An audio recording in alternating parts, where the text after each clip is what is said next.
அனைவருக்கும் வணக்கம். அனைவருக்கும் வணக்கம். என் பெயர் ரஜினா ஸ்ரீ. நான் 4ஆம் வகுப்பு படிக்கிறேன். நான் இப்போது சுற்றுச்சூழலை பற்றி பேச வந்துள்ளேன். மொழியினும் மேலாய் என் உயிருடன் கலந்த எனது தாய் மொழியா மண்ணை தமிழை வணங்கி அனைவருக்கும் எனது முதற்கண் வணக்கத்தை தெரிவித்துக் கொள்கிறேன். வெட்டப்பட்ட மரங்களால் வெப்பமானது.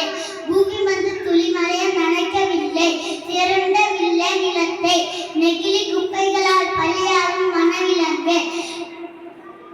ஓசோனில் ஓட்டையிட்டு ஓயவில்லை. மண்ணில் மாசோட்டம். நோயற்ற வாழ்வே குறைவற்ற செல்வம் என்பது பழமொழியாகும். சுற்றுச்சூழல் தூய்மையாக இருந்தால் தான் நாம் ஆரோக்கியமாக வாழ முடியும். சுற்றுப்புற சூழலானது பல காரணங்களால் மாசடைந்து வருகின்றன.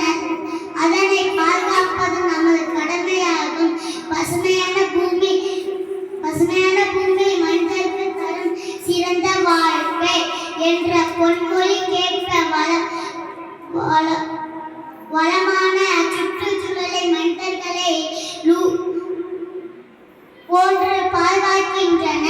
இயற்கையோடு இயைந்து வாழ் என்பது